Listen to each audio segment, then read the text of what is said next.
Bom, hoje é dia 1º de dezembro, Dia Mundial de Luta contra HIV e AIDS. Se você está no meu canal há pouco tempo e não sabe, provavelmente você veio pelos vídeos de Abracadabra, eu tenho uma playlist inteira falando sobre HIV, desde o meu diagnóstico lá atrás, há quase 4 anos atrás. Não, já fez 4 anos.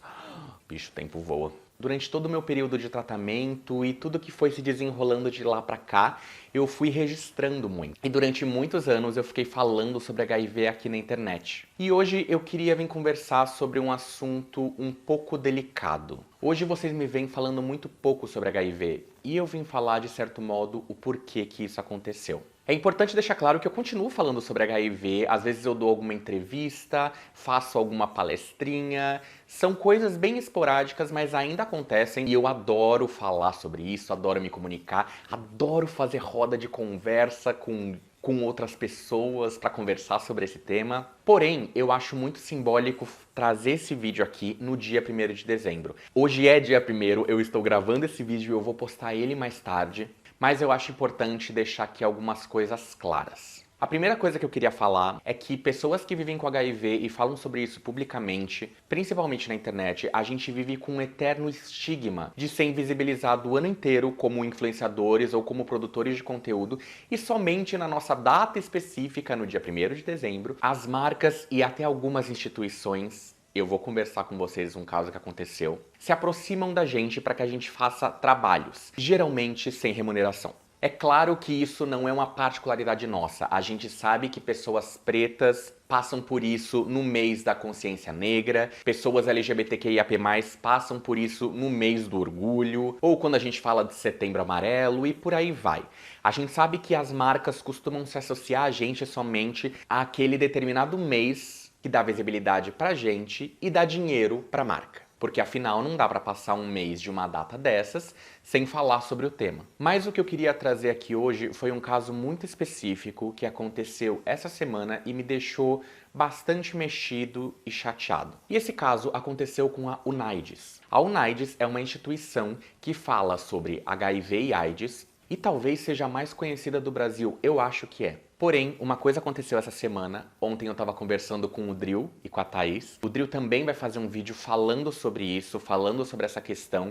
Inclusive o vídeo dele tá aqui, eu vou deixar linkado aqui para que vocês tenham uma outra pessoa falando sobre o mesmo tema que eu vou falar aqui hoje. Eu recebi um e-mail com uma proposta da UNAIDS cerca de 4 dias atrás para fazer como se fosse uma espécie de campanha para eles hoje, no dia 1º de dezembro. Importantíssimo eu deixar isso claro. A UNAIDS faz um trabalho muito importante conscientizando e alertando as pessoas sobre o HIV. A minha crítica a eles nesse momento não tem a ver com a causa, tem a ver com quem está coordenando essa parte de mídia deles em relação a influenciadores de conteúdo. Voltando, eu recebi esse e-mail e ele era um e-mail com uma carta super bonitinha escrita me convidando a fazer parte dessa ação.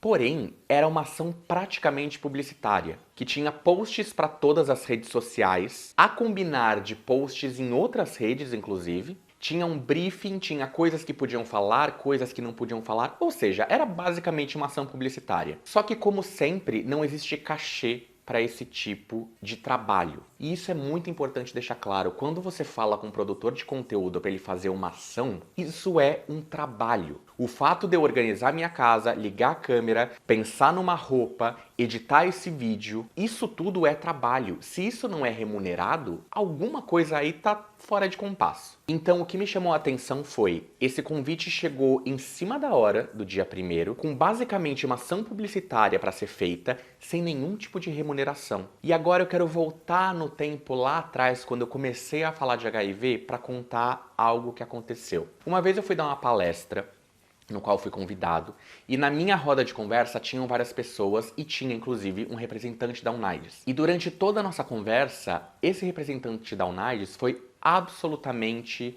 desagradável comigo. Ele me colocava num lugar de ser um influenciador de conteúdo e que eu não poderia muito que falar sobre HIV, como eu lidava com a responsabilidade de falar para tantas pessoas na internet o meu diagnóstico e como eu conseguia praticar o acolhimento e que isso deveria ser revisto. Enfim, ele foi bastante passivo-agressivo durante toda a nossa conversa, inclusive no final, quando eu fui o cumprimentar, ele passou reto. Ele nem sequer me deu oportunidade, de eu apertar a mão dele ou dar um abraço. Eu saí dessa palestra muito mal. Na época eu lembro que eu liguei inclusive pro Drill, eu tava na rua saindo, eu liguei pro Drill e eu tava chateadíssimo, muito, muito, muito mexido.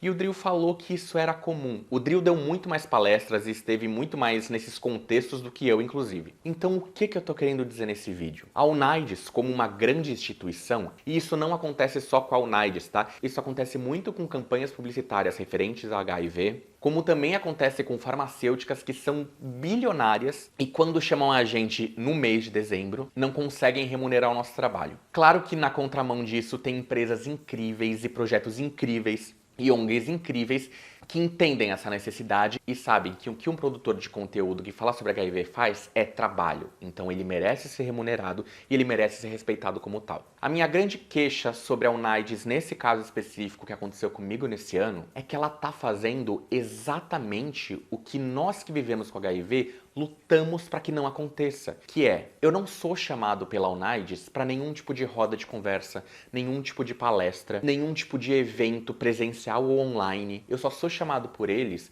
no dia 1º de dezembro para fazer um trabalho grande de graça. E eu acho importantíssimo deixar isso registrado, porque isso, de certo modo, tem a ver com o porquê que hoje eu não falo mais tanto sobre HIV. Como eu disse, eu não tenho problema nenhum em falar. Se você tem um podcast, se você quer me chamar para uma entrevista, vambora, a gente fala. E ver que a organização dessa instituição que é tão importante faz exatamente esse mesmo movimento, me quebra por dentro. Porque isso deixa claro o quanto eles ainda não valorizam o trabalho do produtor de conteúdo ou do influenciador que fala sobre HIV. E é sempre importante lembrar que eu não estou falando somente sobre mim.